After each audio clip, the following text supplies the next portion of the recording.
Here is something that should not be possible. An object travelling from another star system still completely outside Jupiter's gravitational influence has started curving toward it. No gravity is pulling it there. Nothing in the standard model explains it. A brand new peer-reviewed paper just confirmed what NASA's original trajectory got wrong, and the correction changes everything about this encounter. In 10 days, 3i Atlas will either brush the outer edge of Jupiter's Hill sphere or miss it by a margin that is suddenly uncomfortably narrow. Scientists are now asking a question they genuinely did not expect to be asking. Stay until the end, because the answer involves jets, paradoxical chemistry, and a force that is pointing entirely in the wrong direction. This story is not finished. The data is still coming in. The encounter is still ahead. And the question of what is actually steering this object remains unanswered. Hit subscribe and stay with us, because the Jupiter encounter is fast approaching, and the most revealing data may still be on its way. Part 1. The orbit that just broke the model. Something is wrong with the math. Not a little wrong, not a rounding error wrong. Wrong in the kind of way that makes astronomers go quiet in meetings and start checking their calculations again from the beginning. A new peer-reviewed paper built from hundreds of observations of 3i Atlas has just confirmed something that NASA's original trajectory model did not predict and frankly could not explain. The object is not accelerating the way a comet is supposed to accelerate. It is not being pushed straight outward from the sun. It is drifting sideways, and that sideways drift, that slow, persistent, almost deliberate lateral slide through the inner solar system, is carrying it directly toward the gravitational territory of the largest planet in our solar system. Let that settle for just a moment. An interstellar object, arriving from outside our solar system entirely, is now curving toward Jupiter. And the force doing the curving? It is not Jupiter. Jupiter's gravity is not yet strong enough to pull it from this distance. Whatever is steering 3i Atlas right now, it is coming from somewhere else. Astronomers measure the forces acting on comets in a unit called non-gravitational acceleration. When a comet heats up near the sun, its ice sublimates, gases escape, and those escaping gases push the comet like a tiny rocket engine. That push is almost always directed outward, away from the sun. It is a radial force. That's the normal pattern. That is what the models expect. NASA's original solution estimated that the radial component of 3i Atlas's non-gravitational acceleration was about 5 times stronger than any sideways component. 5 to 1. Radial dominates, object moves outward, case closed, except it is not closed. The new analysis finds something completely different. The radial and tangential components of the non-gravitational acceleration are roughly equal, not 5 to 1, nearly 1 to 1, which means the object is being pushed sideways just as strongly as it is being pushed away from the sun. Now here is why that matters, and I want you to really hear this. In orbital mechanics, the direction of a force is not just a detail. It is everything. A force pushing you away from the sun changes how fast you move. A force pushing you sideways changes where you go. And where 3i Atlas is going, based on these new calculations, is toward a very specific and very consequential boundary. The number at the centre of this new paper is approximately 1 micrometer per second squared. That is the magnitude of the force difference between what NASA's model predicted and what the new analysis finds. 1 micrometer per second squared sounds absurdly small. It is smaller than anything you could feel, smaller than anything you could measure without extraordinarily sensitive instruments. But orbital mechanics does not care what seems small to us. Over several weeks, that tiny persistent sideways nudge can shift a predicted trajectory by thousands of kilometers. Thousands! And those thousands of kilometers are the difference between missing Jupiter's gravitational influence entirely and clipping the edge of what astronomers call the Hill sphere.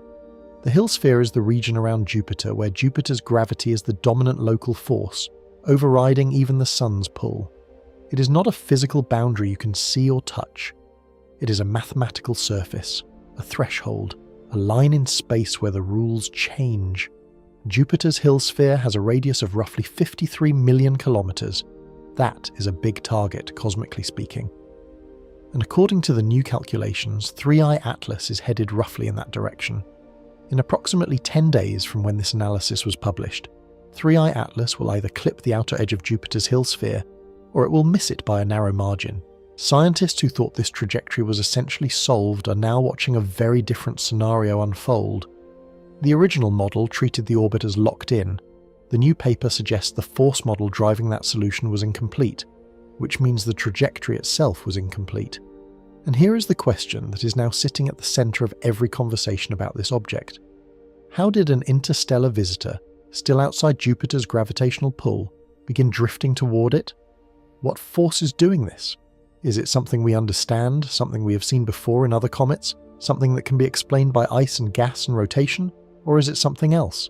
That is not a rhetorical question. Scientists are genuinely asking it right now. We have always believed that interstellar objects, when they pass through our solar system, follow paths determined by gravity and simple outgassing physics. Arrive, swing around the sun, exit, predictable, calculable. We believed we had this one figured out, but the new analysis does not let us believe that anymore. 3I Atlas is not following the path it was supposed to follow. It is following a different one, and that different path leads, in 10 days, to the doorstep of the most gravitationally powerful planet in our solar system. The sideways force is real. The drift is confirmed. The encounter is coming. The only thing we do not yet understand is what exactly is producing that force, and when you start pulling on that thread, what you find is even stranger than the drift itself. Part 2. The force that shouldn't be there. Non-gravitational acceleration is one of the most studied phenomena in cometary science, and it is also one of the most deceptively complicated. The basic idea sounds simple enough. A comet gets close to the sun, heat builds up, ice turns directly into gas, and that gas escapes from the surface in jets. Those jets push back against the comet the same way exhaust pushes back against a rocket. The comet accelerates.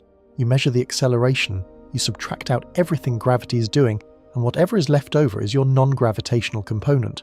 Straightforward. Except with 3I Atlas, the numbers do not behave. When you subtract the gravity and look at what remains, you find a force that is oriented in a direction that comets almost never produce on their own. Not outward, sideways, and not a little sideways. Sideways to a degree that is now comparable to the radial component entirely. Think about what that means physically. Imagine you are standing on a moving walkway at an airport, the kind that carries you forward automatically. Normal comet outgassing is like a fan behind you, pushing you faster along the walkway. What 3I Atlas is experiencing is like a fan mounted on the side, pushing you off the walkway entirely. The direction of the thrust has rotated by a significant angle, and that rotation has enormous consequences for where the object ends up. The reason direction matters so much comes down to a fundamental principle of orbital mechanics. When a force acts radially, meaning toward or away from the central body, it changes the shape of the orbit, making it more elliptical or more circular, but the object stays roughly in the same plane and the same general trajectory family. When a force acts tangentially, meaning perpendicular to the direction of motion, it changes the orbital energy directly and can alter the path dramatically over time. A tangential force is, in some ways, the most efficient way to steer something, and 3I Atlas is experiencing one right now. The force itself is tiny. 1 micrometer per second squared is about 10 millionths of the acceleration you feel when you take a single step. You would not notice it. A spacecraft would barely register it in its sensors. But space is not an airport terminal. Space is a vacuum with no friction, and a tiny continuous force applied over days and weeks and months does not stay tiny in its effects. It compounds, it integrates, it accumulates into trajectory shifts that can be measured in thousands of kilometers. To give you a comparison that might actually land, consider how NASA navigates interplanetary spacecraft. When the Voyager probes needed course corrections, engineers would fire thrusters for a matter of seconds, producing velocity changes measured in millimeters per second. Millimeters per second. That is all it took to alter a trajectory that would determine whether the spacecraft flew past Saturn or missed it by millions of kilometers. Orbital mechanics operates on a kind of elegant cruelty, where nothing is too small to matter if it acts long enough. So when scientists find a sideways force of this magnitude acting on 3I Atlas, they take it seriously. They take it seriously even though the force is tiny. They take it seriously because the force has been acting continuously, because it has already shifted the predicted path measurably, and because that shifted path now points toward the gravitational domain of Jupiter. The scientific community is currently considering several natural explanations, and it is worth understanding each of them because they reveal just how unusual this situation is. The first possibility is a symmetric outgassing from a rotating nucleus. If the nucleus is spinning and has ice deposits concentrated in particular regions, the jets firing from those regions will produce thrust that is not symmetrically distributed. Depending on the spin axis orientation and the distribution of active regions, you could theoretically get a significant tangential component. It is possible. It has been observed in some comets to a limited degree. The second possibility involves the geometry of the spin axis itself relative to the Sun. If the nucleus is spinning with its axis pointed roughly toward the Sun, the outgassing pattern could produce rotationally averaged forces that include sideways components. Some preliminary observations suggest the spin axis of 3I Atlas may indeed be oriented within a fairly small angle of the Sun direction. That geometry is unusual but not forbidden by physics. The third possibility is that the composition of the surface is genuinely unlike most comets we have studied, producing outgassing behaviours we have not fully characterised. Interstellar objects form under conditions radically different from the conditions in our own solar system. They arrive with chemical histories we have never encountered before. It is entirely possible that 3I Atlas is simply outgassing in patterns that our current models were not built to describe. Each of these explanations is scientifically legitimate. None of them is obviously wrong. And yet there is a tension in the scientific discussion that is worth acknowledging. The sideways force is large enough, and the original model was wrong enough, that simply saying it is probably asymmetric jets feels like it is glossing over something. Scientists rarely say that publicly, but the fact that a new paper was written specifically to address the discrepancy between the original NASA model and the actual observed trajectory tells you something about how significant this anomaly is considered to be. Here is the open question that the force analysis leaves dangling. If the sideways acceleration continues at its current rate, if it does not diminish as 3I Atlas moves away from the Sun, the encounter geometry with Jupiter becomes something genuinely uncharted, and the object is 10 days away from that encounter. Whatever this force is, it is not finished steering. Part 3. 10 days from the largest gravity well in the solar system. Jupiter is not a planet in the same casual sense that Earth is a planet. Jupiter is something closer to a failed star, a gravitational empire, a body so massive that it has been flinging comets out of the solar system and occasionally swallowing them whole for 4.5 billion years. It contains more mass than all the other planets in our solar system combined, and then some.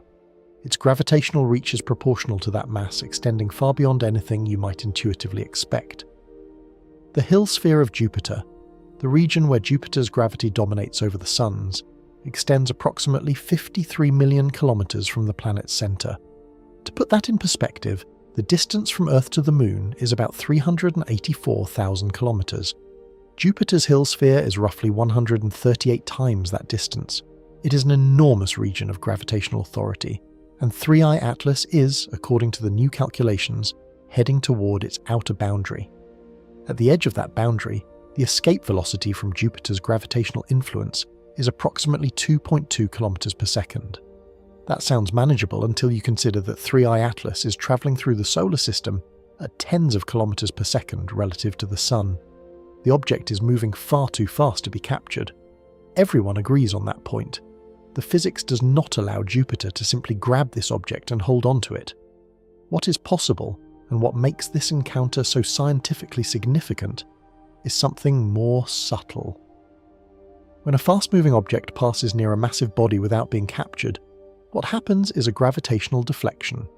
The massive body bends the trajectory of the passing object like a lens bends light. The passing object comes in along one line and exits along a slightly different one. If the object comes in from behind Jupiter relative to its orbital motion, Jupiter's gravity can actually add energy to the object, accelerating it.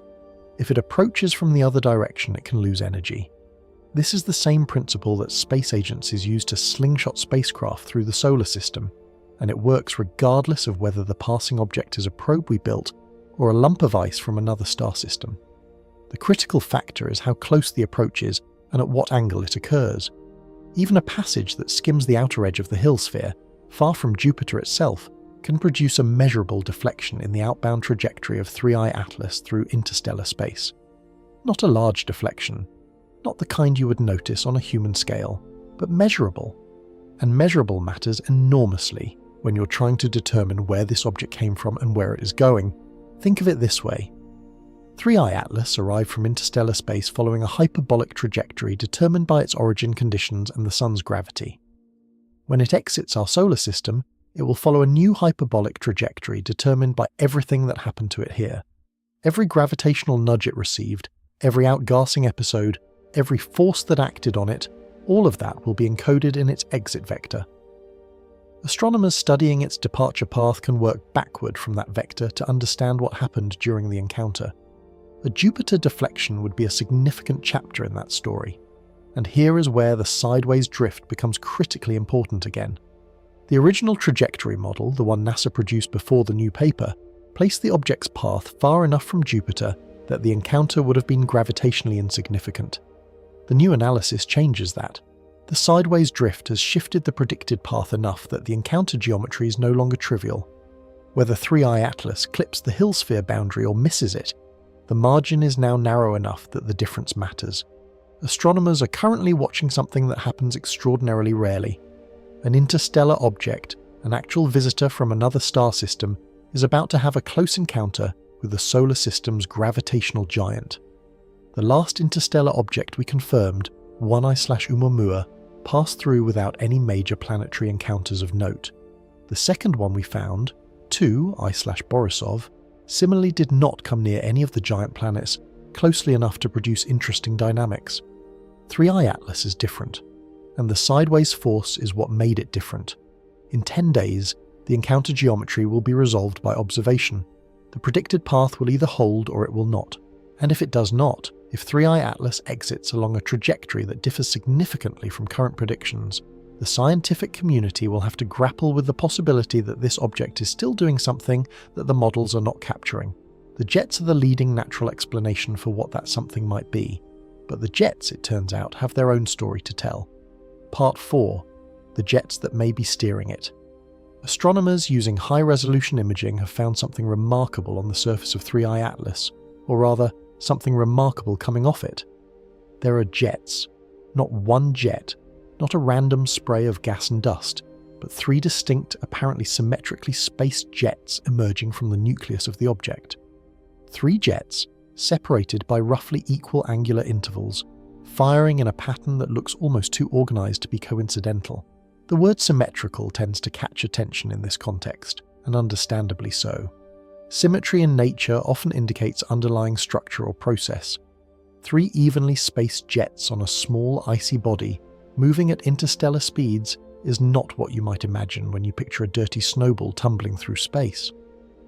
But before we sprint toward any exotic conclusions, it is worth understanding what jets actually are in the context of cometary science, and why their geometry matters so much for the trajectory problem. When sunlight heats the surface of a comet nucleus, not all of it heats evenly. Surface composition, albedo, the presence of insulating dust layers, all of these factors create variations in how quickly ice sublimates in different regions. Where the ice sublimates fastest, you get concentrated outgassing. That outgassing forms a jet, a relatively narrow stream of gas and entrained dust particles shooting away from the surface.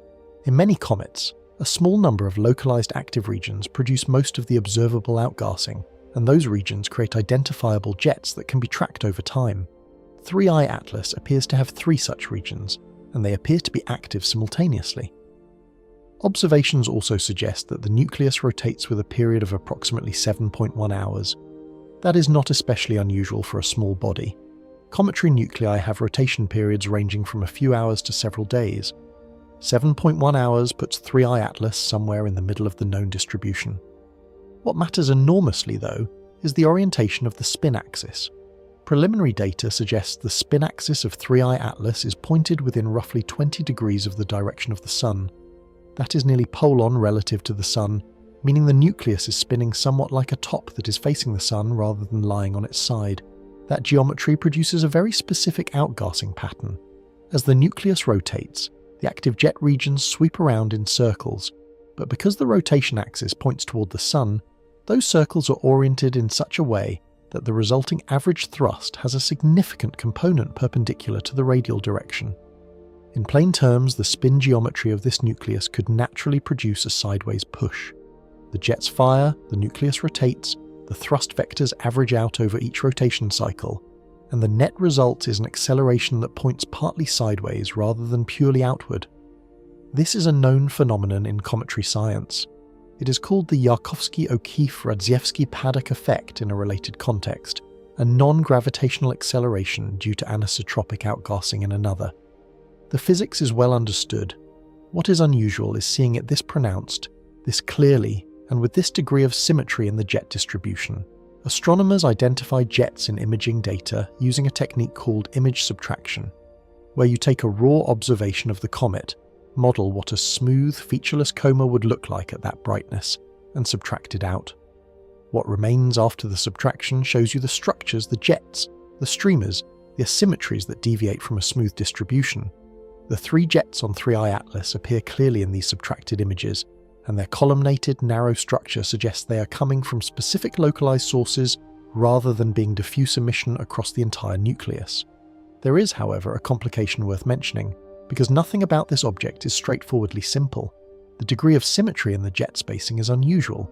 Three jets separated by approximately equal angles around a rotating nucleus would require three active source regions placed with remarkable regularity.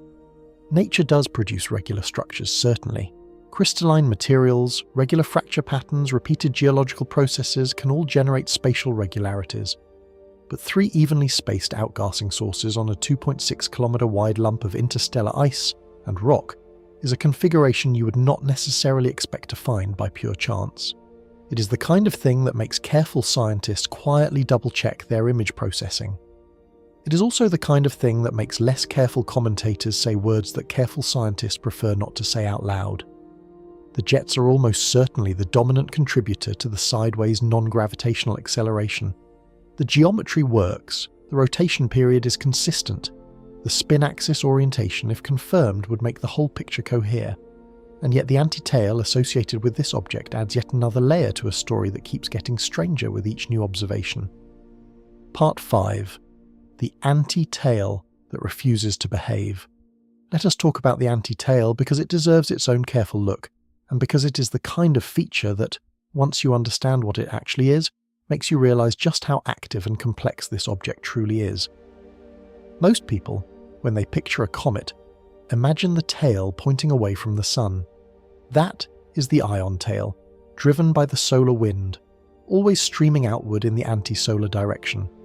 But some comets also develop what is called an anti-tail, a feature that appears to point toward the sun rather than away from it. It sounds like a violation of physics. It is not. But it is genuinely unusual, and 3I Atlas has one that is very hard to ignore. Anti-tails form because of geometry and grain size. When a comet sheds large dust particles, those particles do not respond to radiation pressure the same way small particles do. Radiation pressure, the force exerted by sunlight on physical particles, is most effective on small grains. Large grains, the kind that are heavy relative to their surface area, are much less affected. They tend to stay near the orbital path of the comet rather than being swept back into the tail. Under the right viewing geometry, specifically when Earth's orbital plane happens to pass through the comet's orbital plane, these large slow-moving dust grains appear to form a spike extending toward the sun. That is the anti-tail. The anti-tail of 3I Atlas is estimated to extend somewhere between 700,000 kilometers and 1 million kilometers. To give you a sense of scale, the average distance from Earth to the Moon is about 384,000 kilometers. This anti-tail is more than twice that distance long, and potentially nearly 3 times as long. That is not a subtle feature. That is a structure of genuinely impressive scale for a nucleus estimated to be only about 2.6 kilometers in diameter. Anti-tails require large dust grains moving slowly relative to the nucleus.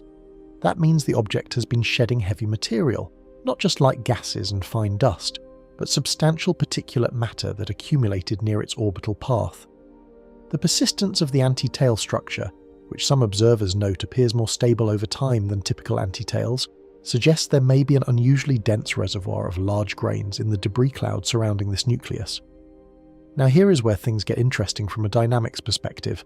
Radiation pressure does not just push dust grains around trivially. When you have a distribution of grain sizes with different responses to that pressure, You can get complex force patterns in the debris clouds surrounding the nucleus, large grains moving on slightly different orbital paths than the nucleus, subjected to different radiation forces than the nucleus itself, can contribute to the overall non-gravitational force environment in ways that are genuinely difficult to model. Some researchers have suggested that the interaction of radiation pressure with a complex multi-component dust environment could contribute to the transverse acceleration anomaly. It is speculative, but it is physically motivated speculation. There is also the question of what all this dust production tells us about the interior of the object. A nucleus that is shedding enough large particulate matter to produce a feature 1 million kilometers long is not a quiet, geologically inactive body. It is erupting, at least by cometry standards. The combination of 3 active jets, a substantial coma, and now a 1 million kilometer anti-tail paints a picture of an object undergoing intense activity for its size. And intense activity means complex chemistry, complex volatile release, and the kind of layered internal structure that can produce exactly the kind of volatile anomalies that spectroscopic observations of 3I Atlas have now revealed. Which brings us to the chemistry. Because if you thought the motion of this object was puzzling, wait until you hear what the molecules are doing. Part 6. The chemistry that doesn't line up. The James Webb Space Telescope pointed at 3I Atlas and found molecules. That alone would be remarkable in any other context. But it is which molecules were detected, and crucially, when each one appeared and in what abundance, that has given scientists something genuinely difficult to explain. In the early observations before and shortly after perihelion, the telescopes detected carbon dioxide, carbon monoxide, and small amounts of water. That combination is not shocking for an icy body from the outer reaches of a solar system. Carbon dioxide and carbon monoxide are both common constituents of cometary ice, and water, while present in smaller amounts than in inner solar system comets, makes sense for an object that spent most of its existence in an extremely cold environment and only recently began heating up. So far, so reasonable. Then the scientists looked for methane, and methane was not there. Not during the inbound approach, not during perihelion, not in the immediate aftermath. An object with this temperature history, this volatile content, this level of outgassing activity, and no detectable methane. That is unexpected, because methane is actually more volatile than carbon dioxide. It has a lower sublimation temperature, meaning it should boil off earlier at greater distances from the sun before carbon dioxide does. If methane existed on this object, you would generally expect to see it first. Then, after perihelion, methane appeared. Not strongly, not overwhelmingly, but measurably. It showed up late after the object had already reached its closest point to the sun and was beginning to move outward again. The explanation that scientists find most plausible is that the methane was not on the surface, it was buried. The surface layers of the nucleus were depleted in methane, either because those layers were processed by cosmic radiation over millions of years of interstellar travel, or because the object's thermal history before arrival had already depleted the outer volatile shell. The methane was deeper, insulated by layers of less volatile material, and only began to escape after solar heating had penetrated far enough inward to reach those buried reservoirs. That kind of layered volatile structure is scientifically fascinating because it carries information. The depth at which different volatiles are preserved tells you something about the thermal history of the object, how long it travelled through interstellar space, what kind of radiation environment it experienced, and how it was structured when it first formed. Interstellar objects are not just cosmic visitors, they are records. Fossil records of conditions in another star system, written in the language of chemistry. But the methane anomaly also creates a problem, a deeper one, and it involves a molecule we have already mentioned. The story of carbon monoxide and why it refuses to fit the standard model is the kind of scientific puzzle that keeps researchers awake at night, and it is worth taking a moment to understand it properly. Because when you put the methane and the carbon monoxide observations together, they do not just create a puzzle, they create a paradox. Part 7. The carbon monoxide paradox. Carbon monoxide is more volatile than methane. This is a basic thermochemical fact. Carbon monoxide sublimates at lower temperatures than methane does, which means in any simple thermal model of a comet nucleus, if methane has been depleted from the outer layers, carbon monoxide should have been depleted from those same layers even earlier. It should be gone first, depleted furthest, buried deepest, or perhaps lost to space entirely during the object's long journey between star systems. Yet the observations show substantial carbon monoxide emission from 3I Atlas during its inbound approach, before perihelion, while methane was still absent. Carbon monoxide was plentiful at the surface. Methane was not. The more volatile molecule was more accessible than the less volatile one. That is backwards. That is, by the rules of simple thermal processing models, the wrong way around. Planetary scientists have a few tools in their explanatory toolbox for this kind of situation.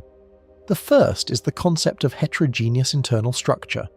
Perhaps the object is not a uniform mixture of ices, but rather a body composed of distinct regions or layers with very different compositions, regions where carbon monoxide ice dominates, and regions where methane ice was preserved separately. If the carbon monoxide-rich regions happen to be exposed or closer to the surface, they would outgas first regardless of the relative volatility argument. This is possible. Comets in our own solar system show evidence of compositional heterogeneity. The second possibility involves the thermal history prior to arrival.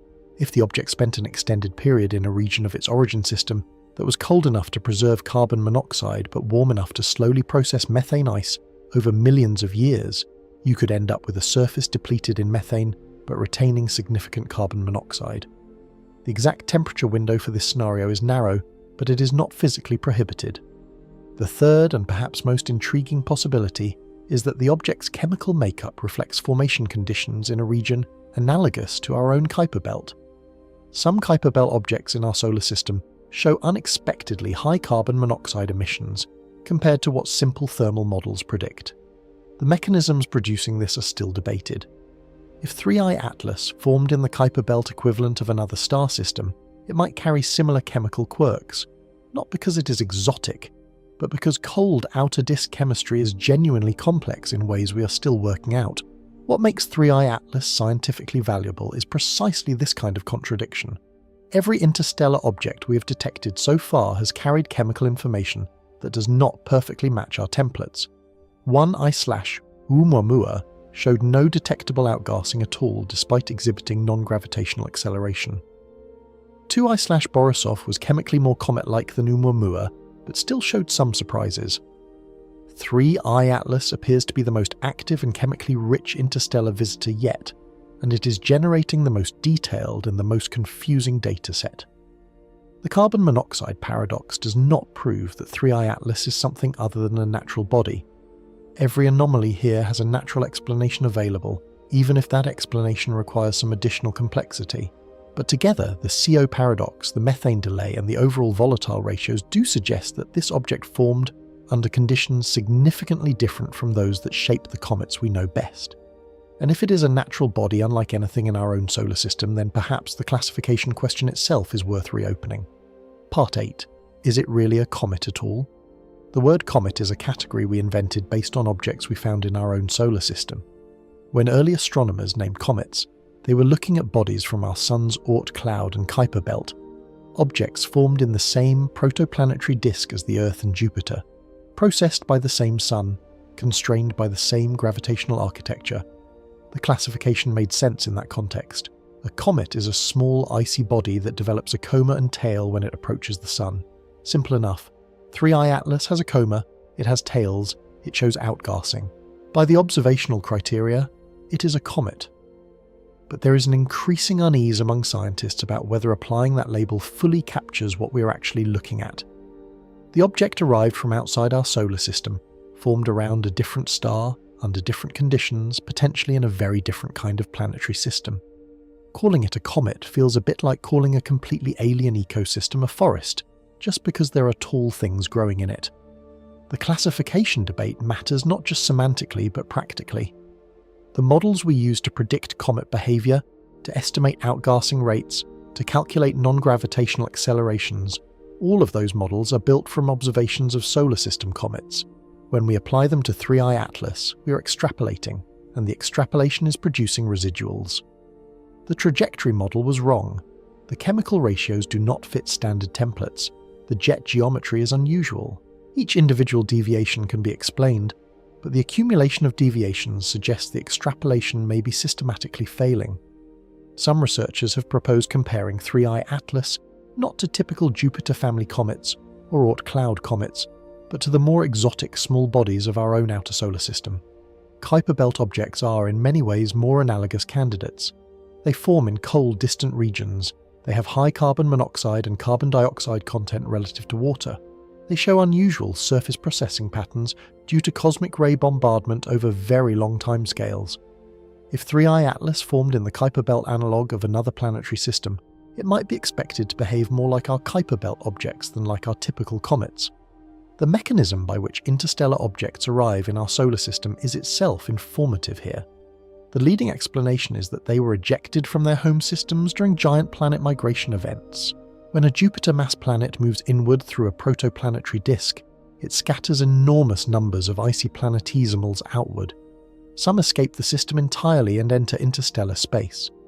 The ones that escape tend to be the ones that received the most energetic scattering encounters, which means they might be fragments, pieces of larger bodies broken apart by close gravitational encounters. That fragmented origin could explain irregular internal structure, heterogeneous composition, and unusual jet patterns. A body that formed whole and was then violently scattered is different from a body that formed undisturbed in a quiet corner of a planetary system. If 3I Atlas is a fragment of a larger Kuiper belt analogue body from another star system, its layered chemistry, its apparently fractured or irregular nucleus, its unusually active surface, all of these features make a kind of coherent sense. They are what you might expect from a body that has been broken, processed by cosmic rays for millions of years, and is now being heated rapidly for the first time since formation. That story is fascinating entirely on its own terms. It does not require anything exotic. But the energy story, the numbers around what it would actually take to change this object's path significantly, opens a genuinely interesting line of speculation, one that we should walk through carefully. Part 9. The energy problem of capturing it. Let us do some numbers, because the numbers here are genuinely illuminating about why this encounter is so physically extreme, even when nothing exotic is assumed and no unusual explanations are required. Numbers have a way of cutting through the fog of speculation and establishing firm ground, and in this case the firm ground they establish is striking enough on its own terms without any additional embellishment. 3I Atlas has an estimated diameter of about 2.6 kilometers. That measurement comes from photometric observations, essentially from how bright the object appears at known distances, combined with assumptions about its surface reflectivity. 2.6 kilometers is not large by the standards of objects that have shaped the history of our solar system. The impactor responsible for the mass extinction, 66 million years ago, was estimated at roughly 10 to 15 kilometers in diameter, several times larger. The comet Hale-Bopp, which was visible to the naked eye in 1997, and remains one of the most observed comets in history, had a nucleus estimated at about 60 kilometers across. By those comparisons, 3I Atlas is a modest-sized object. But modest size does not mean low mass when you're talking about a body composed primarily of dense, icy material, and mass is what matters when you start doing energy calculations.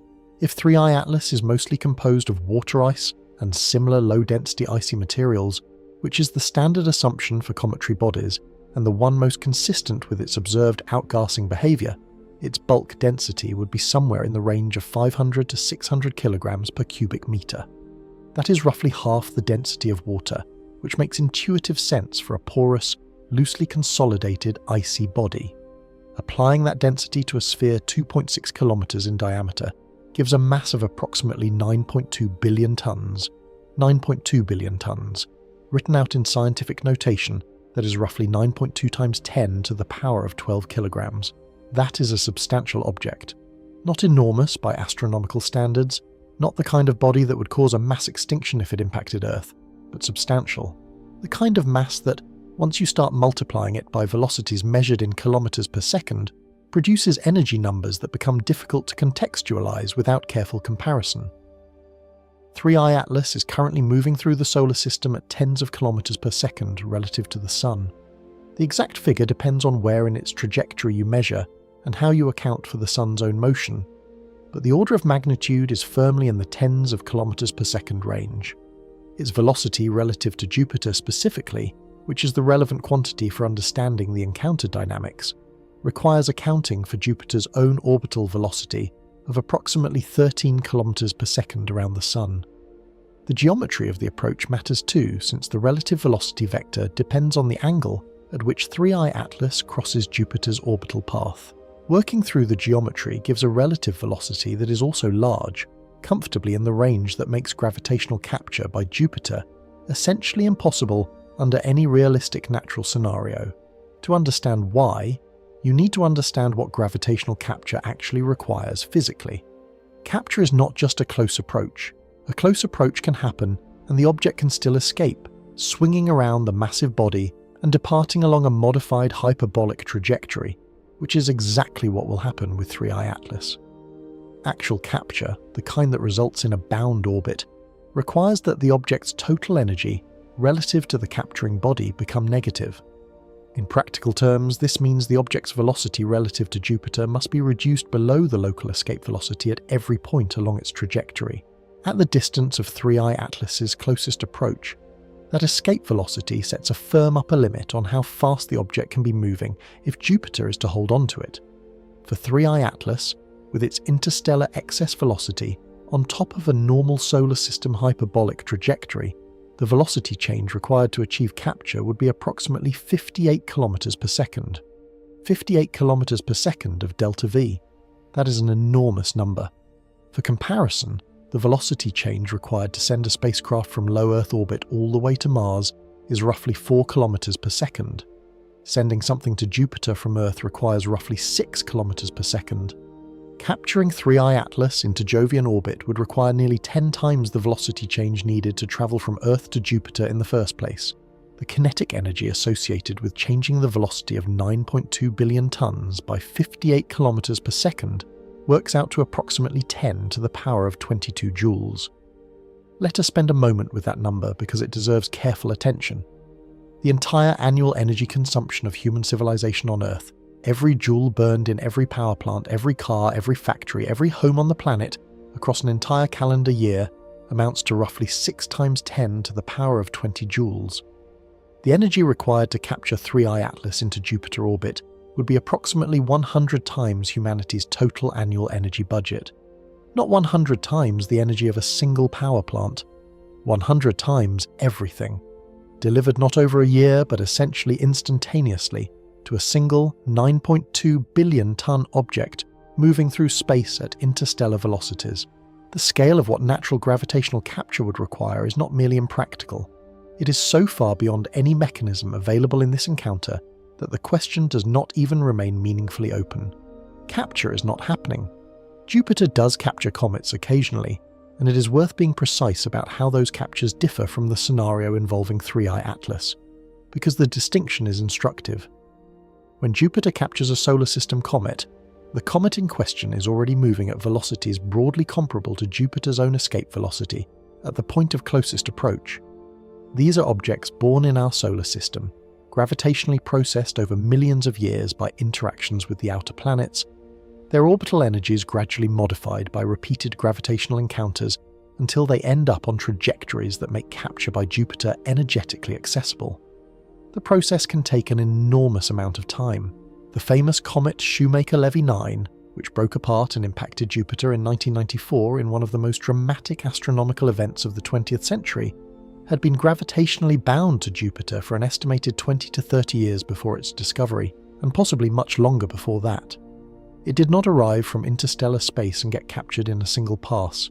It was already Jupiter's prisoner, moving on a weakly bound orbit that eventually decayed into the series of close encounters that tore it apart and sent its fragments into the planet.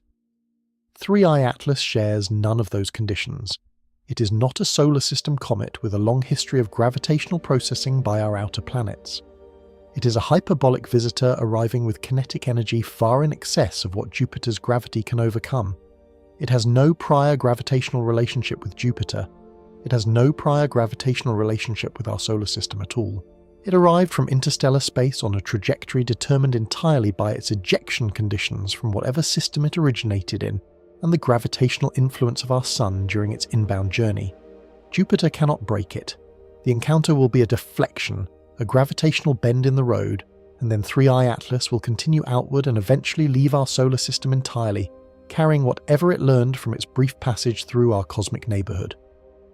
A deflection is still scientifically significant, and the point is worth emphasizing because there is a risk of hearing all this energy arithmetic and concluding that the Jupiter encounter is therefore unimportant. It is not. The outbound trajectory of 3I Atlas after the encounter will carry encoded information about the interaction, about the mass distribution of Jupiter, about the precise geometry of the approach, about the non-gravitational forces that were still acting during the encounter.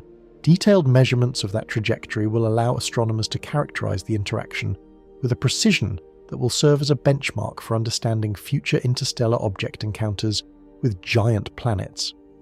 The encounter is scientifically meaningful even though it is not a capture. The deflection is informative even though it is not dramatic in the Hollywood sense. But the energy calculation, sprawling and almost incomprehensible in its scale, does open a conceptual door that is difficult to walk past without at least pausing to look through it. If capturing the whole object, all 9.2 billion tons of it, requires 10 to the 22 joules, then capturing a much smaller piece of it requires proportionally less. The relationship between mass and kinetic energy is linear in the mass. Half the mass requires half the energy. 1/millionth the mass requires 1/millionth the energy. And 1/millionth of 10 to the 22 joules is 10 to the 16 joules, which is still enormous. But as the hypothetical object gets smaller, the energy requirement keeps falling, and at some point along that scaling relationship, numbers appear that are no longer in the realm of the cosmically impossible. That asymmetry between the energy required to move the whole body and the energy required to move a very small piece of it is precisely what makes the speculative thinking in the next part of this story worth examining carefully, even as we keep both feet firmly planted on the ground of what the evidence actually shows. Part 10. The Probe Hypothesis. Let us be absolutely clear up front. There is no evidence that 3I Atlas is an artificial object. None. The sideways acceleration has natural explanations. The jets are consistent with known cometary processes. The chemistry is unusual but not inexplicable. Everything observed about this object is compatible with it being a natural interstellar comet. And the scientific consensus is that it almost certainly is exactly that. We are not here to tell you otherwise.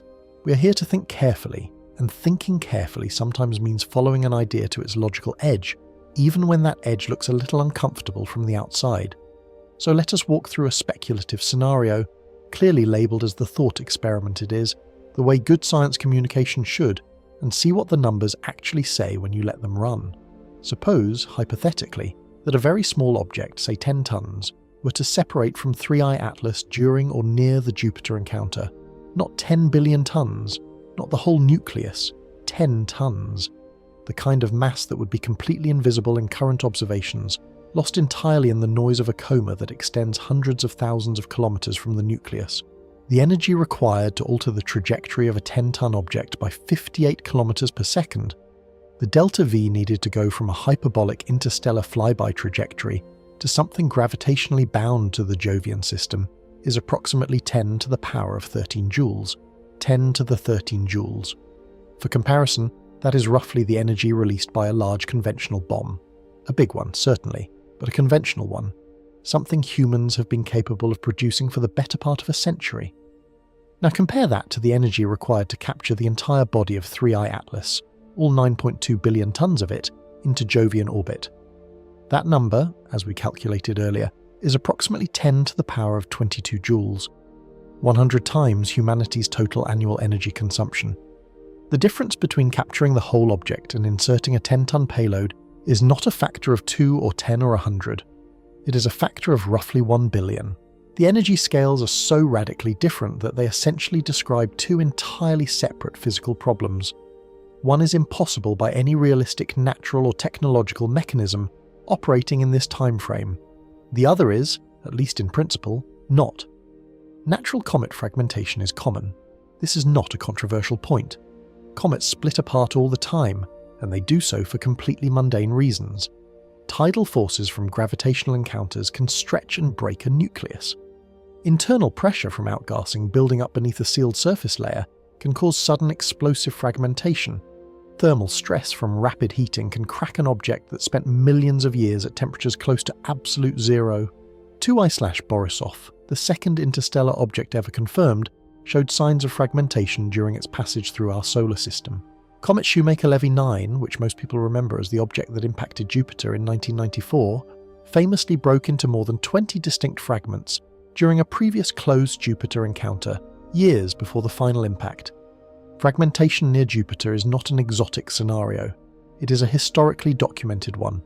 3I Atlas, with its 3 active jets firing continuously, its intense outgassing activity, its enormous anti-tail indicating large-scale dust shedding, and its 2.6-kilometre nucleus that has spent an unknown duration travelling through the radiation environment of interstellar space, is exactly the kind of structurally compromised, actively erupting object you might expect to shed material near a strong gravitational gradient. If a fragment separated from this nucleus, it would not be surprising. It would be, in the context of cometary science, almost expected. The probe hypothesis, in its various forms throughout the scientific and speculative literature, imagines something more deliberate than random fragmentation. It imagines that an interstellar civilization, one with a considerably longer technological history than ours, might use a large natural body as a vehicle. The larger object handles the long interstellar cruise, which in this case likely lasted millions of years. It provides shielding from the constant bombardment of cosmic rays and interstellar dust that would destroy unprotected technology over those timescales. It looks, to any observing civilization it passes, exactly like a comet, because it is a comet, or close enough to one that the distinction does not matter at detection distances. Then, at the destination, near a gravitational body substantial enough to allow efficient orbital insertion, the small payload separates. It uses a modest energy budget to adjust its trajectory.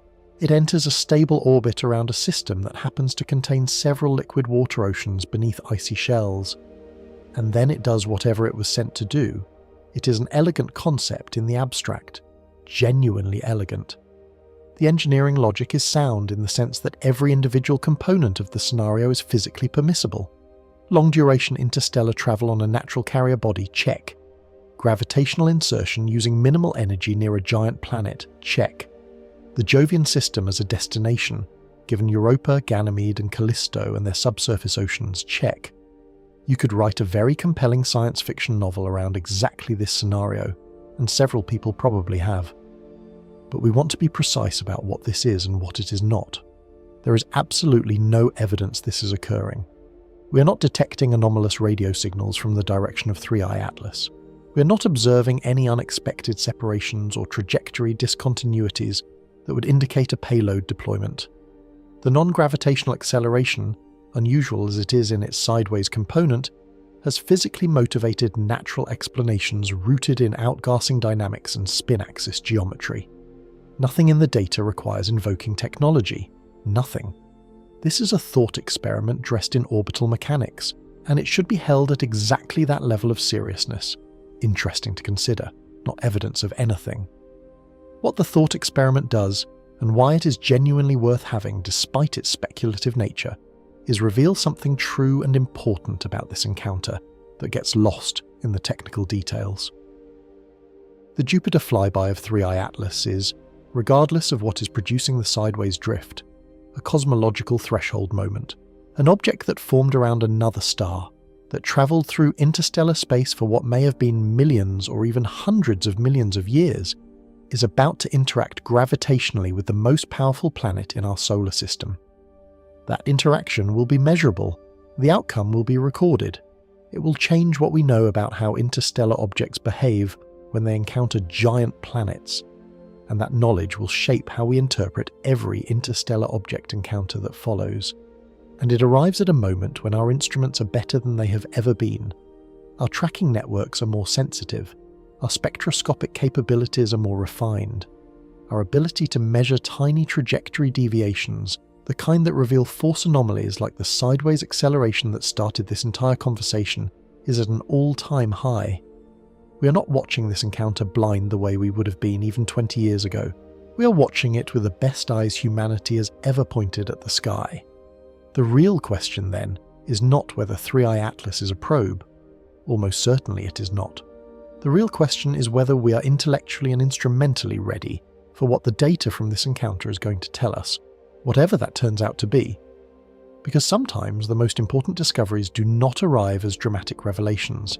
They arrive as small, persistent anomalies in the data that refuse to resolve cleanly, that keep producing residuals no matter how carefully you refine the model, until eventually you realize the model itself needs to change. 3i Atlas has already done that once to NASA's trajectory solution. The Jupiter encounter may do it again, and whatever it does, we will be watching. Part 11. The coming flood of interstellar objects. 3i Atlas is the third confirmed interstellar object ever detected. 3. In all of human history, across every century of astronomical observation, every telescope ever pointed at the sky, every catalogue ever compiled, every comet ever tracked from discovery to departure, we found 3 objects that definitively originated outside our solar system. The first 2 were discovered in 2017 and 2019 respectively. The third arrived in 2025. You might look at that sequence and think, interstellar objects are rare events, exceptional circumstances, once-in-a-generation discoveries that require extraordinary luck to find. You would be wrong. They are not rare at all. What was rare, what has always been rare, was our ability to find them. The discovery of Oumuamua in 2017 was something close to an accident. It was detected by the Pan-STARRS survey telescope operating out of Hawaii, an instrument that was not specifically designed to hunt interstellar visitors. Pan-STARRS was built primarily to catalogue near-Earth asteroids and monitor the sky for transient events. It caught Oumuamua because the object happened to be unusually bright for its size, possibly due to a highly reflective surface, possibly due to a geometry we still do not fully understand, possibly for reasons that remain genuinely unresolved to this day. The point is that Pan-STARRS was not looking for it. It stumbled across it because the object was, by the standards of interstellar visitors, conspicuously easy to see. Borisov, 2 years later, was found by Gennady Borisov, an amateur astronomer in Crimea, working with a telescope he had built himself. Not a government observatory, not a funded research program with a dedicated interstellar object search mandate. An amateur with a homemade instrument who happened to be sweeping the right patch of sky at the right time and recognized that the fuzzy moving dot he was looking at had a trajectory that did not belong to our solar system. The third interstellar object in history was found by someone operating essentially out of personal passion and a well-constructed backyard telescope.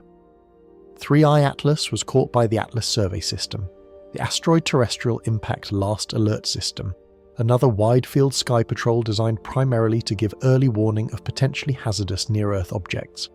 Again, not a dedicated interstellar object detector. Again, a general-purpose survey that caught something extraordinary, because the object happened to fall within its detection parameters. In each of the 3 confirmed cases, we got lucky. The objects were detectable only because they happened to be large enough, or bright enough, or geometrically favourable enough to exceed the sensitivity thresholds of instruments that were built for entirely different purposes. We did not find these objects because we were looking for them specifically. We found them because they were, relative to the broader interstellar population, the easiest ones to see. And the easiest ones to see are almost certainly not representative of the typical interstellar visitor. Current theoretical models of interstellar object populations produce estimates that are, when you sit with them for a moment, genuinely staggering. Dozens of interstellar objects of various sizes are thought to pass through the inner solar system every single year. Dozens per year. We detect perhaps 1 per decade. The ratio between what is arriving and what we are catching is somewhere in the range of hundreds to 1, possibly worse. The gap between the actual population and the detected population represents an overwhelming invisible traffic of small, faint, fast-moving visitors crossing through our cosmic neighbourhood in complete anonymity. Some of them are likely the size of boulders. Some may be the size of houses. Some, statistically, are probably the size of city blocks. They arrive, they swing around the sun, or pass through the outer solar system, and they depart, having left no trace in any human record. Never named, never catalogued, never studied. The ones we find are the exceptions, the outliers. The objects that happen to be big enough to reflect enough sunlight, or active enough to develop a visible coma, or positioned closely enough to Earth's line of sight to register on instruments that were not even trying to detect them. Oumuamua, Borisov and 3i Atlas are, in a very real sense, the loudest members of a crowd that is mostly whispering. And we have been standing in that crowd for centuries, hearing almost nothing, convinced it was nearly empty. The Vera Rubin Observatory is about to change the acoustics of that room entirely The observatory, which began full science operations recently, represents a genuinely transformative capability for this kind of detection work. Its primary mirror collects light with extraordinary efficiency. Its field of view is enormous, capable of imaging an area of sky the size of 40 full moons in a single exposure. Its survey cadence means that it revisits every part of the accessible sky repeatedly, building up a time domain record of moving objects with a depth and completeness that no previous survey has approached. For fast-moving faint objects, the category that interstellar visitors almost entirely fall into, Vera Rubin is not an incremental improvement over what came before. It is a different instrument class entirely. Conservative estimates suggest the observatory could increase the detection rate of interstellar objects by an order of magnitude or more compared to current surveys. Instead of finding one confirmed interstellar visitor every several years, we might begin finding several per year. Instead of discovering these objects after they have already made their closest approach to the Sun, we might begin catching them on inbound trajectories, while they are still weeks or months away from perihelion, with enough lead time to organise coordinated observing campaigns, point the largest telescopes in the world at them during their most active phase, and extract chemical and physical data that we simply cannot get when we discover an object after it has already passed its closest point. That lead time matters enormously. The scientific value of 3i Atlas is already exceptional, but consider how much richer the dataset would be if we had caught it 6 months earlier on its inbound journey, before perihelion, before the most volatile surface layers had already sublimated away, before the jets had already been running at full intensity for weeks. Early detection transforms reactive observation into planned science. And planned science, with coordinated telescope time on the world's best instruments, produces knowledge that reactive scrambling simply cannot match. The cumulative effect of this transformation is that interstellar objects will cease to be extraordinary individual events and become a continuous scientific resource. Interstellar body science, if we want to give the emerging discipline a name, will sit at the junction of planetary science, stellar astrophysics, and astrochemistry in a way that no existing field quite does. Each detected object is a physical sample, a capsule of conditions from another stellar environment, delivered to our doorstep by the dynamics of galactic space. Their compositions encode information about the temperatures and pressures at which they formed, the chemistry of their parent disk, the radiation environment they experienced during their long interstellar transit. Their trajectories, once we have accumulated enough of them, can be statistically analysed to reveal population structures, whether interstellar objects preferentially arrive from certain directions, whether they cluster in velocity space in ways that suggest common origins, whether specific types of stellar systems produce specific types of interstellar ejecta. The prospect of tracing an interstellar object back to a specific star system is not science fiction. It is a trajectory calculation problem. Given precise enough measurements of an object's velocity vector and enough lead time before its closest approach, it is possible in principle to integrate its path backward through space and identify the region of the galaxy, and potentially the specific stellar system from which it originated. We have not yet achieved that for any of the 3 confirmed objects, partly because of detection timing, and partly because of the non-gravitational force complications that 3i Atlas has now illustrated so vividly. But as detection rates increase and force modelling improves, the possibility of genuine stellar provenance identification moves from theoretical to practical. 3i Atlas is not simply one visitor. It's a data point in a population we are only beginning to characterise. A single readable page from a library that may contain millions of volumes. The sideways force, the paradoxical chemistry, the Jupiter encounter geometry, all of the features that make this particular object so scientifically compelling are individual chapters in a story that will eventually include hundreds of similar objects, each one different, each one carrying information from a different corner of the galaxy. We are, right now, at the very beginning of being able to read that story, and 3i Atlas, difficult and anomalous and stubbornly unusual as it is, may turn out to be one of the most important opening sentences we have ever encountered. Part 12. Interstellar Debris Streams. The picture most people carry of interstellar objects arriving in our solar system is essentially one of randomness. Objects ejected from various star systems scattered across the galaxy drift through interstellar space independently, following more or less straight lines determined by their ejection velocities until they happen, by pure geometric chance, to intersect the path of our solar system. Random arrivals, random directions, random compositions, statistical noise generated by a galaxy containing hundreds of billions of planetary systems, each one contributing a handful of exiled bodies to the general interstellar population over its lifetime. The universe is a vast impersonal lottery, and we occasionally find one of the losing tickets drifting through our neighbourhood. That picture may be fundamentally wrong. Not slightly off, not in need of minor revision. Wrong in a structural way that changes how we think about the relationship between planetary systems across galactic distances, and wrong in a way that has direct implications for what 3i Atlas might represent, beyond being a single unusual visitor. Theoretical models developed and refined over the past several years have begun pointing toward a more organised alternative. The key insight comes from the study of planetary migration, specifically the migration of giant planets in young stellar systems, and it starts with a process that exoplanet surveys have now established as extremely common. When a giant planet forms in the outer regions of a protoplanetary disk and then migrates inward toward its star, it does not move through an empty environment.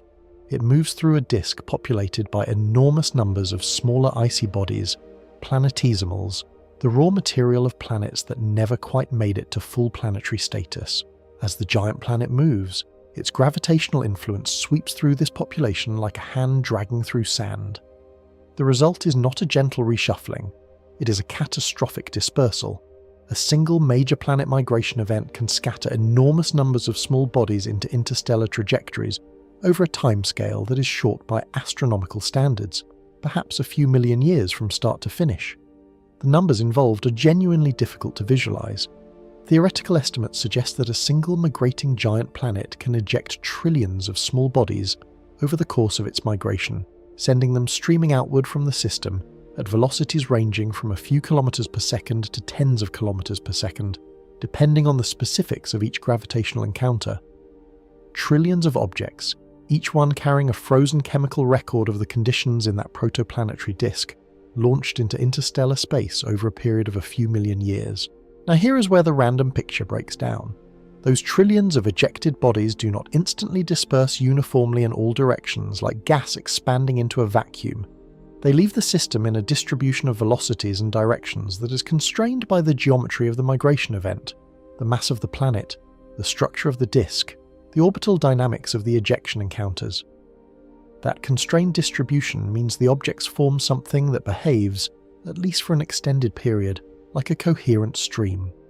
A river of interstellar debris flowing through the galaxy, maintaining a degree of spatial and velocity coherence that persists for very long periods, potentially hundreds of millions of years, before eventually dispersing into the statistical background through gravitational interactions with other stars and the general galactic tidal field.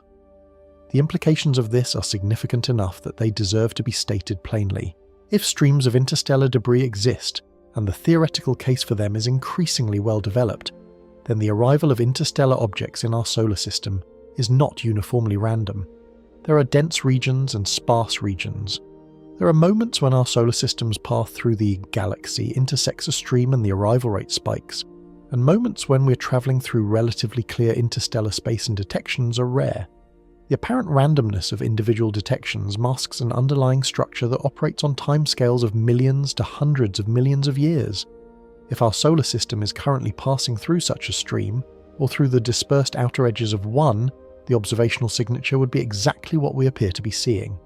A detection rate that is higher than the long-term background average, with multiple objects arriving within a relatively short window of time. 3 confirmed interstellar objects in roughly 8 years is not, by itself, statistically compelling evidence for a stream.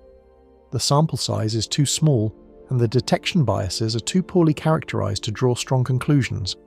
But it is worth sitting with that sequence for a moment. 0 confirmed detections in all of recorded astronomical history before 2017, 3 in 8 years. Either we simply got dramatically better at finding them, which is partly true and accounts for some of the increase, or the arrival rate itself has genuinely increased, or some combination of both effects is operating simultaneously.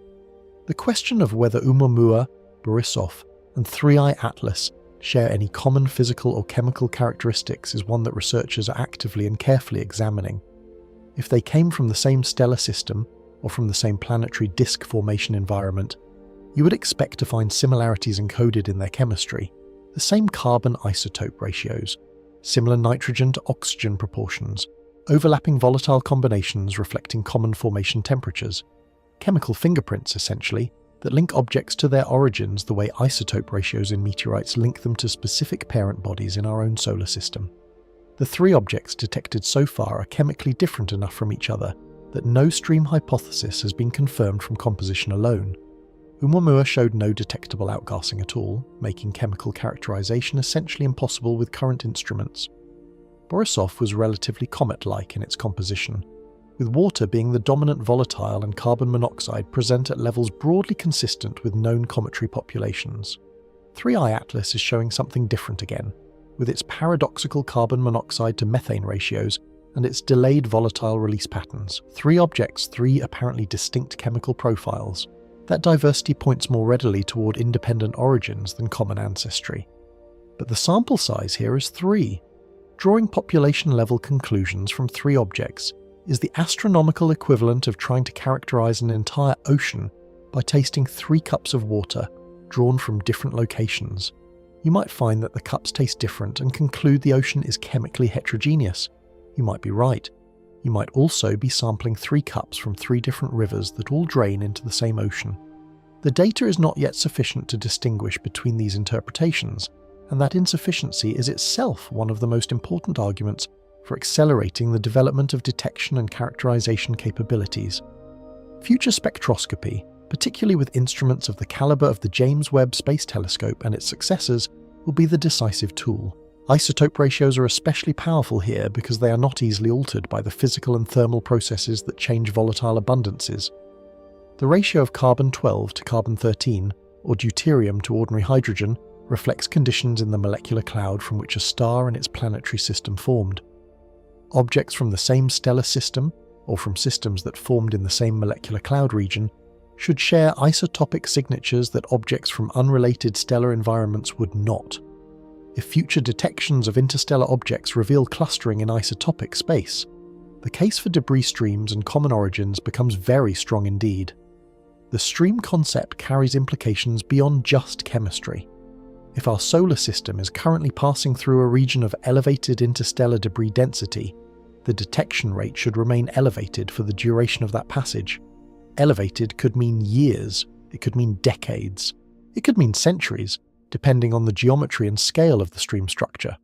The data from next-generation surveys like Vera Rubin will be the first real empirical test of whether the current detection rate represents a sustained population signal or a statistical fluctuation. If Rubin begins finding interstellar objects at a rate significantly higher than theoretical background estimates predict, the stream hypothesis gains considerable weight. Either answer reshapes something fundamental. If interstellar objects arrive in streams rather than randomly, then planetary systems are not isolated islands separated by empty interstellar ocean. They are nodes in a network connected by rivers of material that carry chemical information, physical samples, and potentially much else across distances measured in light years and timescales measured in millions of years. The galaxy is not a collection of separate stories.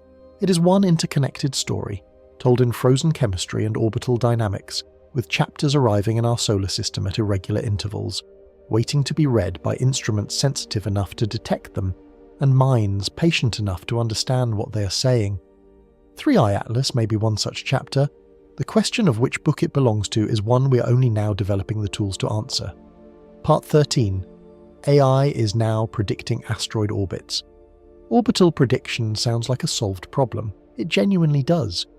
You observe an object several times, you fit a gravitational model to those observations, you propagate the orbit forward in time using well-established mathematics, and you have your trajectory. The process feels almost mechanical at this point. Centuries of celestial mechanics, built up from Newton through Gauss through generations of increasingly powerful computers, have made orbit determination reliable and routine for the vast majority of objects moving through our solar system. We track hundreds of thousands of asteroids this way. We navigate spacecraft to precise destinations billions of kilometers away using the same fundamental principles. The problem feels solved because, for most applications, it essentially is. For interstellar objects, it is anything but routine, and 3i Atlas has just demonstrated that gap between comfortable assumption and messy reality in a way that will inform how astronomers approach every interstellar visitor that follows. The core difficulty is not the gravitational part of the problem. Gravity is well understood. Given the positions and masses of the Sun and the planets, calculating their combined gravitational influence on a passing object is computationally intensive, but conceptually straightforward. The difficulty is everything else.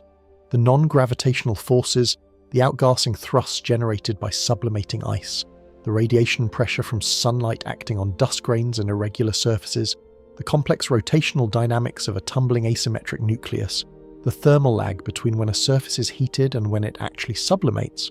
All of these effects are real. All of them contribute to the actual trajectory of the object, and none of them are predictable from first principles with the precision that accurate orbital determination requires. The standard approach to this problem is parameterization. You acknowledge that non-gravitational forces exist, you represent them mathematically using a set of adjustable parameters, and you fit those parameters simultaneously with the orbital parameters using your observational data.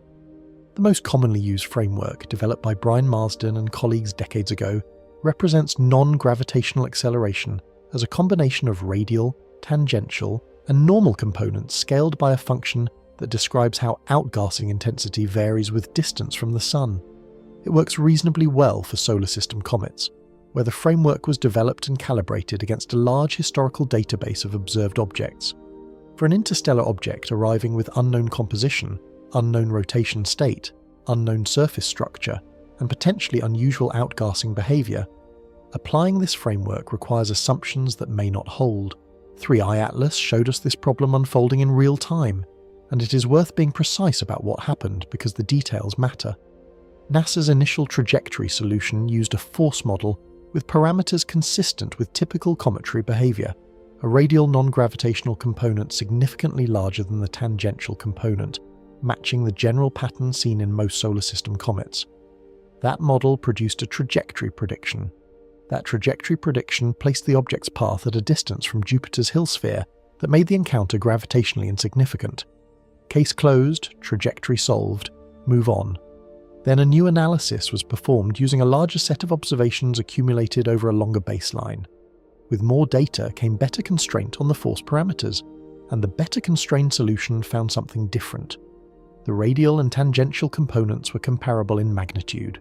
The sideways force was much stronger than the initial model assumed. The trajectory was different. The Jupiter encounter geometry was different. The object was heading somewhere the first solution had not predicted. This is not a criticism of the team that produced the initial solution. Given the data available at the time and the standard methodological framework being applied, the initial solution was entirely reasonable. It is a demonstration of an inherent structural difficulty in characterizing objects that do not match the templates our methods were built around. Artificial intelligence, specifically machine learning systems trained on large databases of orbital data and physical models of outgassing behavior, is beginning to address this difficulty in ways that traditional methods cannot easily match. The fundamental advantage of machine learning approaches in this context is their ability to search parameter spaces that are simply too large for conventional grid-based methods. When you have an object like 3i Atlas, where the force model might involve a dozen or more free parameters describing outgassing geometry, rotation state, surface heterogeneity, and thermal lag effects, the number of possible parameter combinations is enormous. A human analyst working with traditional fitting software explores this space sequentially, testing one region at a time, guided by physical intuition about where plausible solutions are likely to live. A well-designed machine learning system can explore millions of parameter combinations simultaneously, building up a probabilistic map of the entire solution space rather than converging on a single best-fit point. That probabilistic approach is particularly valuable for trajectory prediction under uncertainty. Instead of producing a single predicted path, a machine learning system can generate a distribution of possible trajectories, each weighted by its consistency with the available observations. That distribution tells you not just where the object is most likely to go, but how confident you should be in that prediction. and which additional observations would most efficiently reduce the remaining uncertainty. For an object like 3I Atlas, where the trajectory uncertainty has real scientific consequences, knowing the shape of the uncertainty distribution is almost as valuable as knowing the most probable trajectory itself. Some research groups are already applying machine learning methods to near-Earth asteroid tracking, where the stakes of trajectory errors are most immediate and the operational motivation to improve prediction accuracy is strongest. The results have been encouraging enough that space agencies are beginning to incorporate these tools into standard workflows alongside traditional methods rather than replacing them. For near-Earth objects, where the historical database is large and the physical characteristics are relatively well constrained, machine learning mostly provides speed and efficiency improvements over traditional approaches. The solutions it finds are broadly similar to what traditional methods would eventually reach, just faster and with better uncertainty quantification. For interstellar objects, the potential advantage is more fundamental. These objects are genuinely novel. There is no historical database of similar bodies against which to calibrate a force model. Every interstellar visitor arrives with an unknown physical history, unknown composition, unknown rotation state, and potentially unusual behavior that does not match any template derived from solar system experience. In this context, machine learning approaches that can generalize from underlying physical principles rather than empirical patterns in historical data may be considerably more robust than methods that implicitly rely on the assumption that new objects will behave like old ones. The caveat here is important, and it involves a kind of circularity that is genuinely worth sitting with. The machine learning systems being developed to predict orbital behavior are trained on data and models that are ultimately bounded by our current understanding of physics. If 3I Atlas is exhibiting behavior that our current physical models do not fully capture, a machine learning system trained on those models will still produce predictions that contain the same systematic errors that the models themselves contain. It will contain those errors faster and with better uncertainty quantification, but the fundamental gap between the model and reality will persist. Faster wrong is still wrong, just more efficiently so. The real solution is not better AI alone.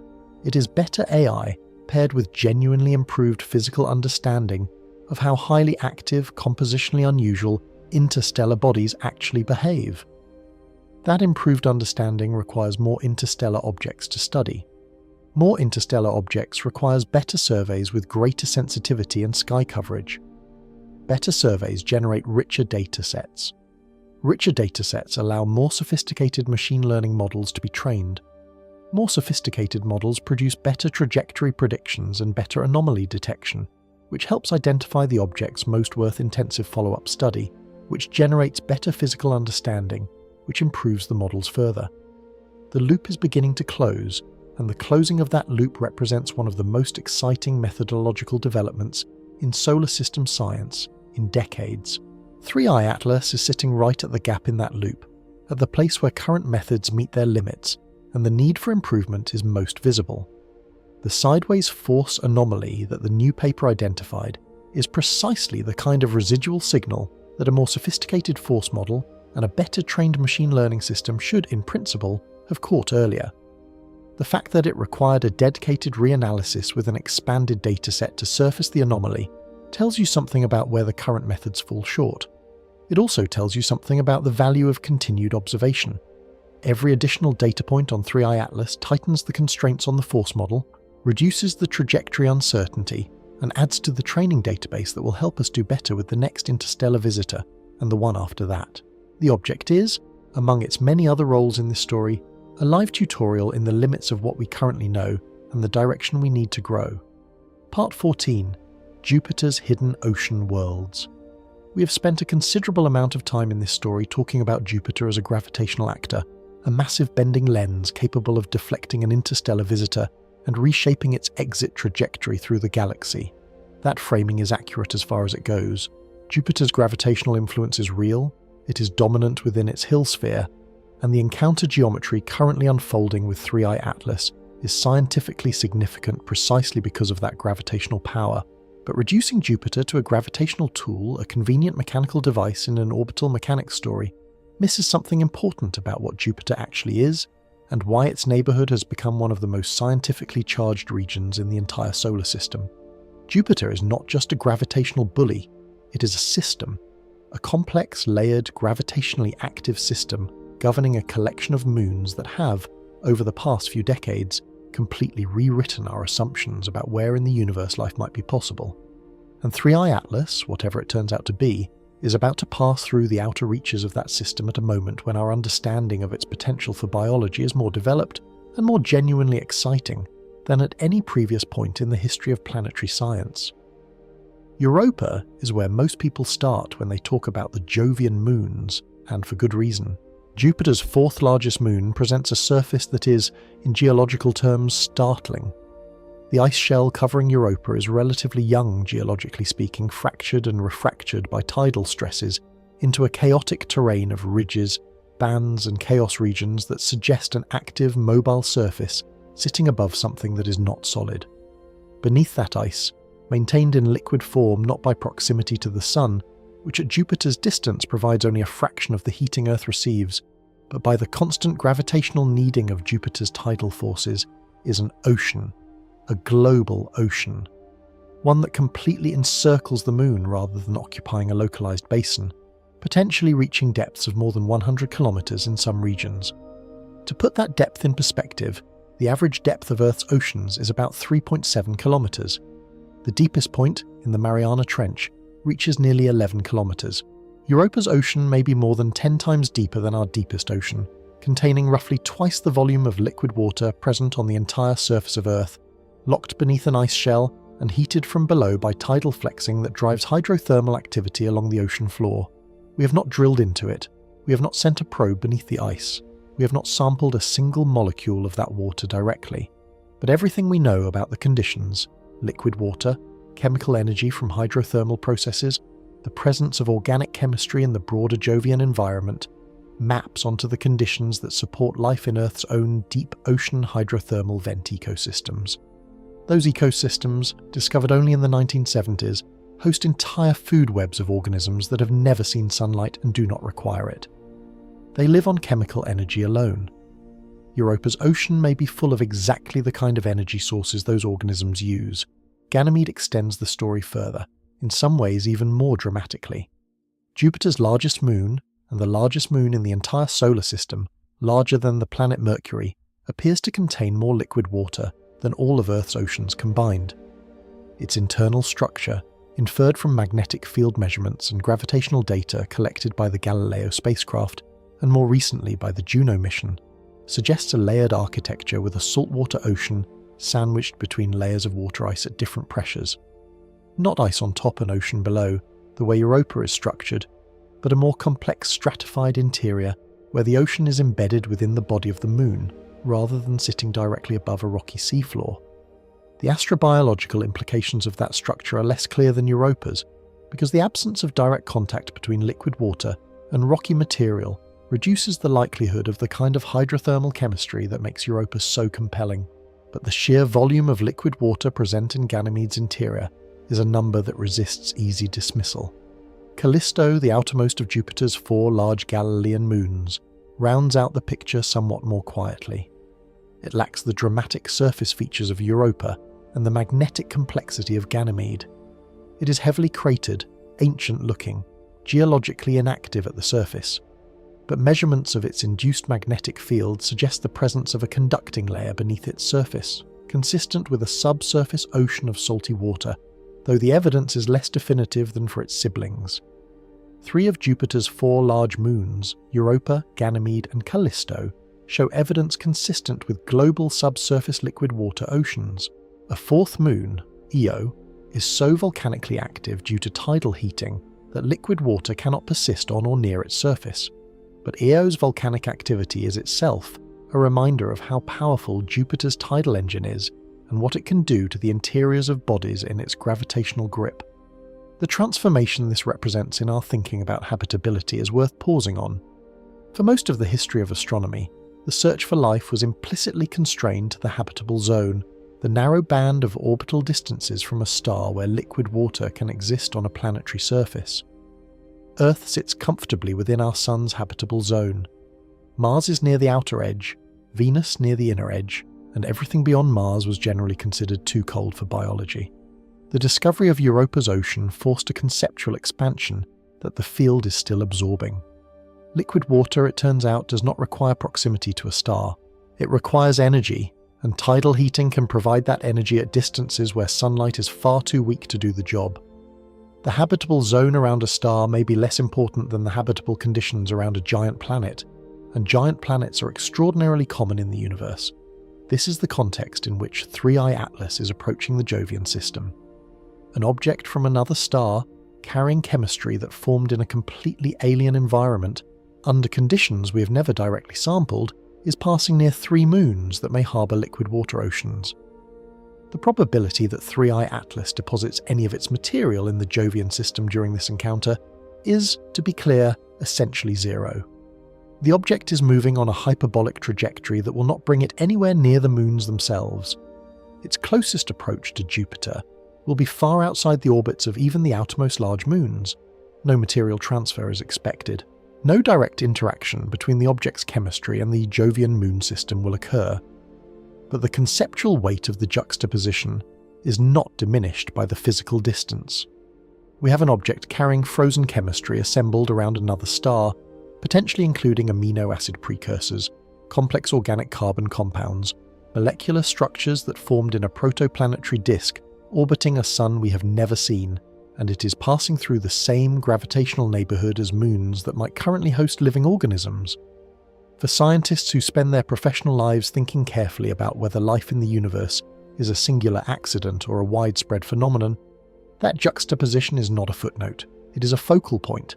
The panspermia hypothesis, in its various forms, has proposed for decades that the chemical precursors of life are not confined to individual planets, but are distributed through planetary systems by small bodies, comets and asteroids, carrying organic molecules from one location to another within a system, and potentially between systems if interstellar transfer is possible. Amino acids have been detected in meteorites. Complex organic molecules, including sugars, have been found in cometary material. The chemistry of life's precursors, it turns out, forms readily in the cold, radiation-processed environments of space, not just in the warm, wet environments of planetary surfaces. Interstellar objects like 3I Atlas are, in this framework, interstellar delivery vehicles, carrying molecular cargo assembled in one stellar environment across light years of space to another.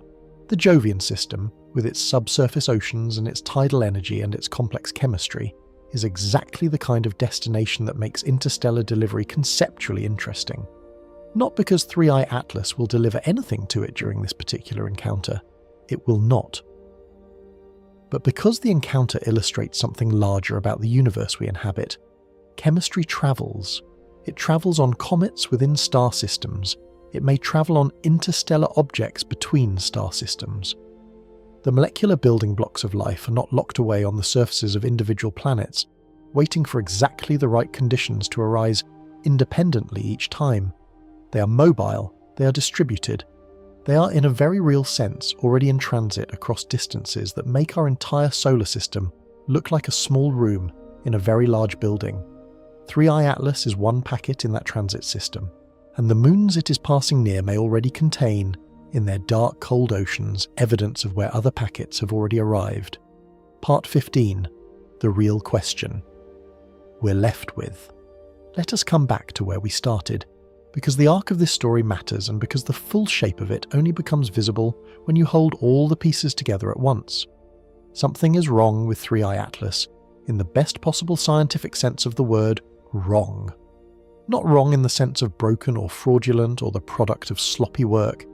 Wrong in the sense that the universe handed us an object and our best models, built from centuries of accumulated knowledge about how small icy bodies behave, produced predictions that did not match what the telescopes actually saw. A peer-reviewed analysis has confirmed that the object's non-gravitational acceleration does not match what NASA's original model predicted. The radial and tangential force components are comparable in magnitude when the standard framework says they should not be. The object is drifting sideways through the solar system's gravitational architecture in a manner that was not foreseen, and that drift is carrying it toward the gravitational boundary of Jupiter in approximately 10 days from when the analysis was published.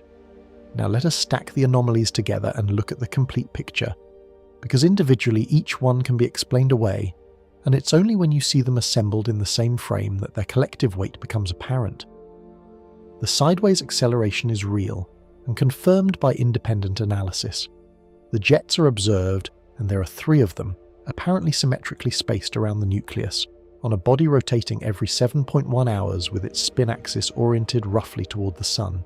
The chemistry is paradoxical in a specific and technically precise way, with carbon monoxide appearing in substantial quantities before methane despite being the more volatile molecule, and methane appearing only after perihelion despite being the less volatile one, a sequence that simple thermal processing models cannot easily reproduce.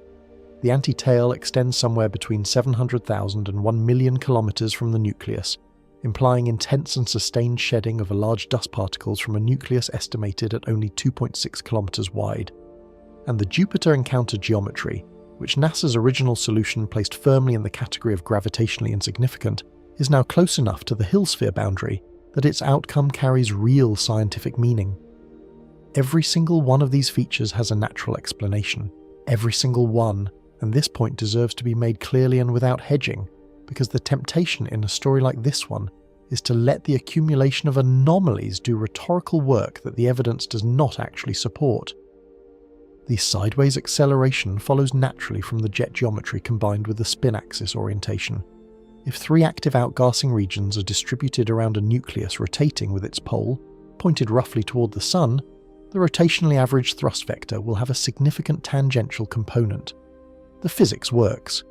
The paradoxical chemistry follows from layered volatile structure inside an interstellar body with an unusual thermal history, one in which the outer layers were processed by cosmic ray bombardment during millions of years of interstellar travel, depleting surface methane while leaving deeper reservoirs intact and allowing carbon monoxide-rich regions to outgas freely before solar heating reached the methane layers.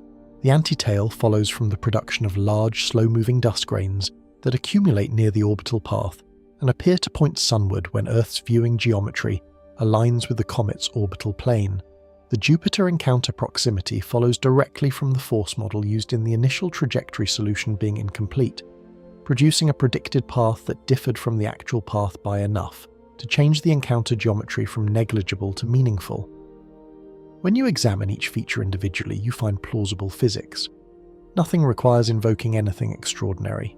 Nothing demands an explanation outside the vocabulary of known natural processes, and yet the collection of anomalies, each individually explicable and each individually unremarkable in isolation, sits at the intersection of some of the deepest and most genuinely unresolved questions in planetary science right now.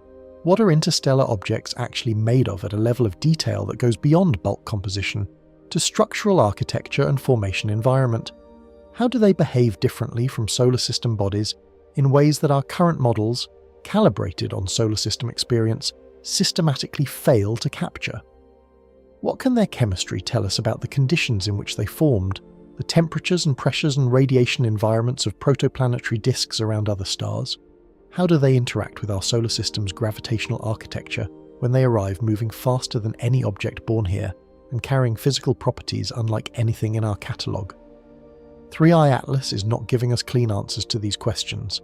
It is giving us more precisely calibrated versions of the questions themselves, which is a different thing and in some ways a more valuable one. That is how science actually works at the frontier. And it is worth saying this directly because the popular image of scientific discovery tends to emphasize the moment of revelation, the sudden clarity, the dramatic confirmation or refutation that settles a question once and for all. Real frontier science rarely works that way. At the frontier, you do not get revelations. You get better questions. You get the satisfaction of replacing a vague uncertainty with a precise one, of narrowing the space of possible explanations from very large to merely large, of identifying exactly which additional observations would most efficiently distinguish between the remaining possibilities.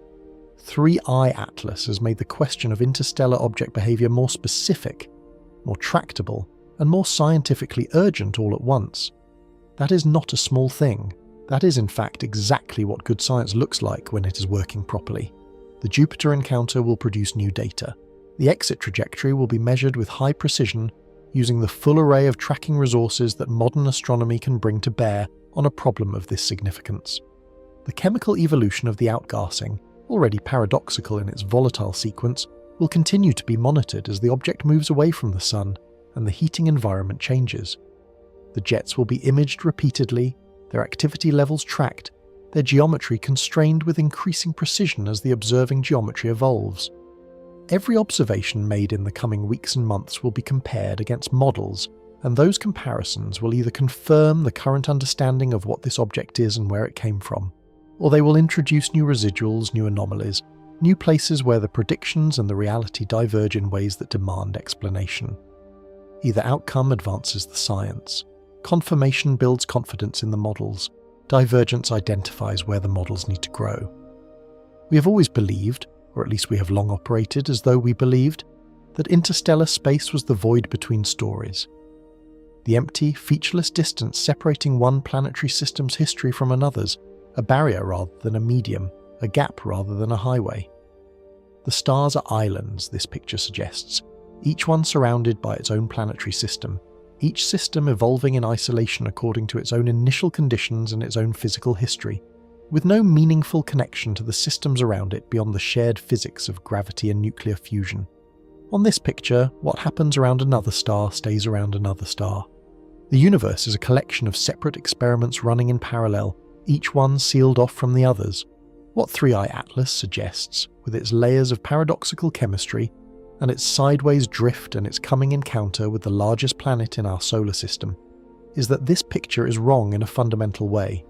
Interstellar space is not empty. It is full of travellers, objects carrying the frozen chemistry of other stars, the ejected debris of other planetary formation processes, the physical records of conditions and environments we will never visit directly and cannot study by any other means. They pass through our solar system regularly, most of them too small and too faint for our current instruments to detect, moving through the inner solar system and out the other side in complete astronomical anonymity. We're only just beginning to develop the tools to see them, and we're only just beginning to understand what they are telling us when we do. The sideways drift of 3i Atlas may be nothing more than asymmetric jets on a rotating nucleus with an unusual spin axis orientation. That is the most probable explanation, and the one most consistent with known physics. The encounter with Jupiter may turn out to be a gravitational footnote in the object's long journey through the galaxy, producing a measurable but modest deflection that slightly alters its exit vector without revealing anything fundamentally new. The chemistry may resolve into a coherent and unsurprising picture once more spectroscopic data is in hand and the volatile sequence can be modelled with a properly layered thermal structure. All of that is probably true. Probably.